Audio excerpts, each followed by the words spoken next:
what do we do when spirituality and politics intersect? Well, some of us get a little crazy.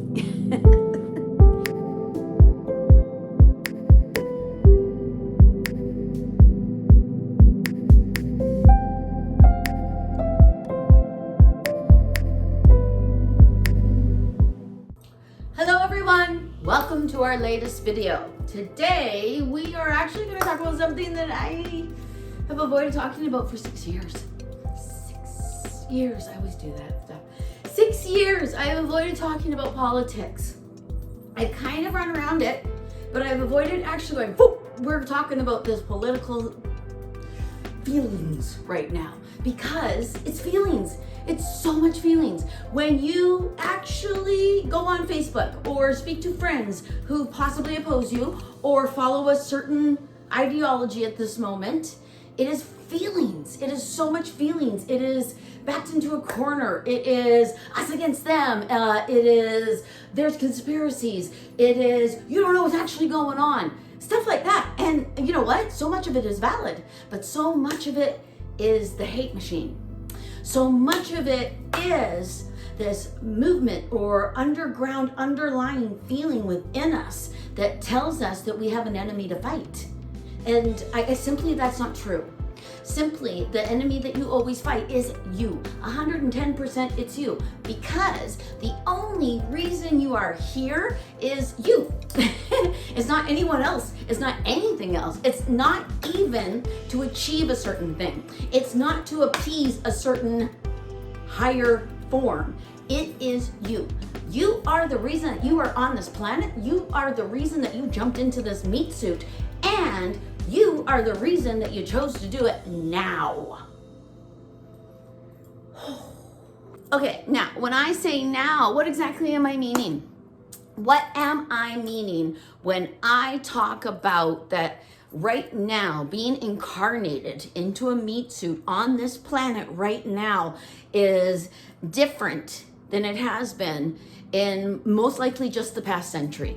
Because to be perfectly honest, we don't entirely know how people felt, how regular people felt. There are very few diaries, journals, things that actually go through people's day-to-day lives that tell people how they're feeling. Yes. I do actually watch a lot of history. I actually watch a ton of history. I'm pretty into history. I love history because history tells me where we've been. History tells me where we are, and history tells me where we're going. Because where we've been, where we are, and where we're going is all the same thing, all at the same time. This illusion that you are growing and going past things is but an illusion. The reason we know about the history of the world is because we are experiencing the history of the world. And we are experiencing it in real time. Yes, in 1939, Hitler marched on Poland, and I was not alive considering I was actually born into this world in 1971, but that action that demon took has actually reverberated to a point where I have always known about it my entire life. I have always been aware of Hitler. I have always been aware of the hate that he imposed upon people because I studied it in school, because I saw it in people, because I talked to people who were alive when all that was happening. Yet, we have not learned. Yet, we still are doomed to repeat that because, for one, it was only a couple generations ago.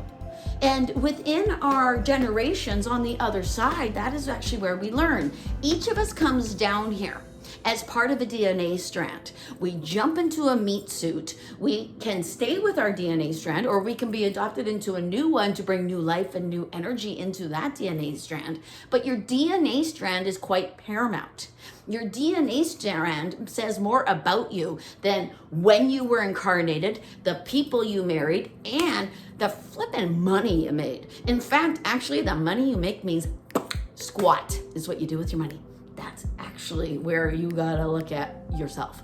So Can your spirituality and your political leanings actually coincide with each other? Well, of course they can, because your spirituality is your belief system inside of you. Your political leanings are actually based on the feelings inside of you.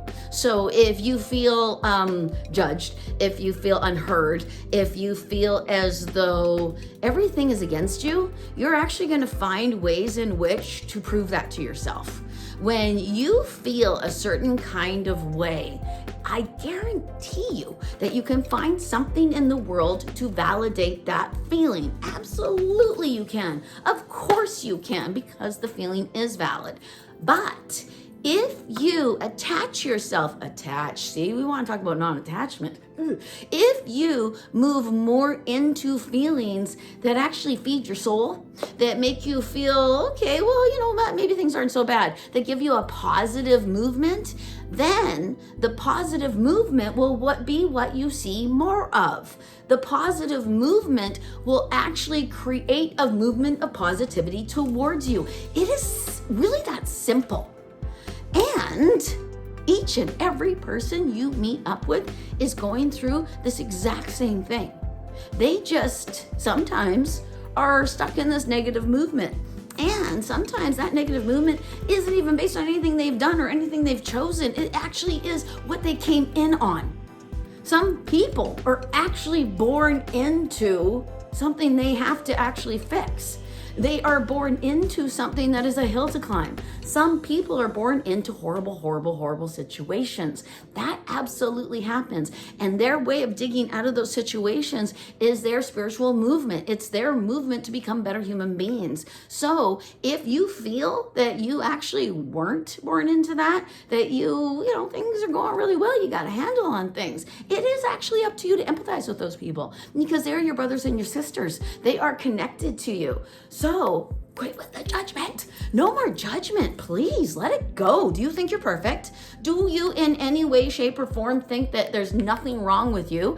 Yes, people do horrific things. In fact, this week, we saw something absolutely horrific on a video. We saw someone champion their horrific behavior. Now they're kind of being punished, but they're not really being punished. There's a group of folks who are defending that horrific behavior. Should we hate them?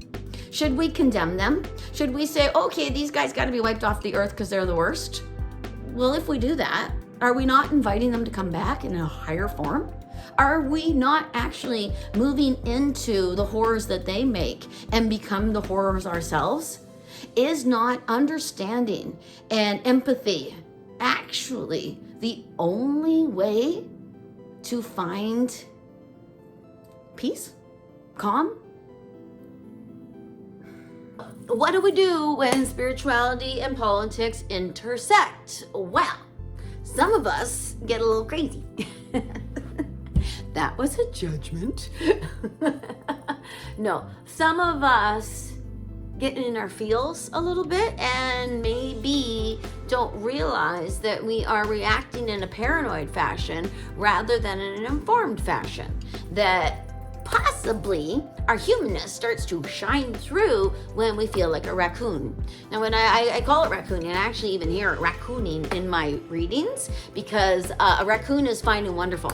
A raccoon is a sweet little creature until you corner it, and then you realize that raccoons actually have razor blades in their fingertips. Wouldn't that be awesome? Anyway, yeah, I would be scratching myself all the time if I was a raccoon. But when we raccoon, what we are doing is lashing out. We are acting out of defense, and we are not really seeing what the other person is doing. We're not really hearing what the other person is saying. And we are not actually acting within our highest good. Because when we act as though we need to defend ourselves, what we do is give ourselves a need to defend ourselves. Yeah.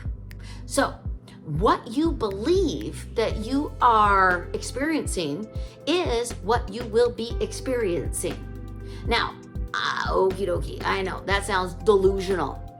And actually, illusion is the sign of a blocked third eye chakra. But might that illusion be that you can't change things by changing the way you feel about them? Might the illusion actually be that our fate and our happiness is in the hands of others? Might that actually be the illusion that we are all under? So, if the events in the world right now make you feel helpless, you might actually be getting mad at people. You might actually be angrily responding to people's posts. Now, I have to admit, I am one of those people. For a while there, what I would do is see things that are happening in the world, and then I would seek out people who were not outraged by it. I would seek out people who were condoning what I felt were atrocities, not because I wanted to fight with them, because I wanted to change their minds, because I saw the atrocities and I thought, I need to feel like I have some control. I need to feel like I have some power here. And so I would go on Facebook and try to change people's minds about the atrocities. I would try to get them to see things the way I saw them. And what I was actually doing was spitting into the wind. What I was actually doing was trying to placate the fear and the desperation that I felt within myself by addressing the fear and desperation that I saw in others. And what I actually do when I do that is I create more fear and desperation. I actually give them a reason to dig their heels in and fight against what I believe to be right, because I have challenged them while they're in their corner. So, what do I need to do? Well, first off, I kind of need to stay away from social media. And that's a funny thing for me to say because you are probably watching this on social media. But social media consumption for consumption's sake, like doom scrolling, putting that instead of sitting within your own thoughts while you are waiting in the doctor's office, or sitting and watching your children play in the playground. I have watched people doom scroll while their children are playing on the playground. I used to have small children. I can't imagine taking my eyes off them for 5 seconds while they're in the playground, not for safety's sake, but for the fact that they're in their 20s now and I want to never get those moments back. I watched a woman scrolling on her phone while she was walking with a child. Oh my goodness, this child couldn't have been more than 2. They were so itsy bitsy teeny weeny, and me watching them walk down the street gave me memories about my kids, and it gave me so much joy, and I thought it was so wonderful. And then as I drove past the mother with the baby, she was just staring at her phone, holding the baby's hand, and all I could think was, oh, you are so robbing yourself of moments. And those moments that we are robbing ourselves of, we are filling with crap. Absolute crap. There is so much crap in social media. There is so much hate. There's so much vitriol. There is so much energy in social media. And in your life, there is nothing but joy and happiness and wonder. And if you're not seeing joy, happiness, and wonder in your life, you got to make some changes, my friend. You have got to start looking at what you are allowing into your life if there is no joy or happiness in your life. Thank you for watching this video. I kind of hope it helped. I hope it didn't actually, when I rewatch it, I think, am I being judgmental about trying not to be judgmental? And it does kind of seem like that just when I rewatch what I have said to you. But the gist, the conclusion, the brrr of everything I have said to you is take it back. Take your mind back. Take your joy back. Take your heart back. Take your world back. Take your everyday back. And by doing that, you can actually find why you're here, because we are actually all here for a reason, and we are all here at this time for a reason as well. We are amongst the greatest amount of change that we have seen in the last 60 years at the very, very, very, very least. But if we think about it, if we look back in time, we have actually been on this journey for over a century. We have been trying to figure out how to get along in a growing world for the last century. So if you want to actually get along with some folks, just plain old do it. Just get along with people. Just turn away from the negative. When you see the horrible negative stuff, put something beautiful out. Every time I see a yucky post, I share the Walk for Peace on my story. Because the walk for peace, in my opinion, is the strongest, most amazing movement we are seeing right now. That's what we need to be paying attention to. A group of monks that are walking across a country just to bring it peace. That is the only reason. And the shoes they're wearing and the clothes they are wearing as they walk through snowstorms absolutely should floor you, that they are making this massive sacrifice for you. And they are doing it for you, for your children, for your grandchildren, for everyone around you, for your grandparents, for your brothers, for your sisters, for your cousins. They are doing it for all of us. And what we need to do is pay attention to that. We need to give them the credence that they absolutely deserve. Look at the beautiful things. When you see a thorn, look for the flower amongst the thorn, or just look for a flower. Because every time you say, that's what I want to pay attention to, that is what you will see more of.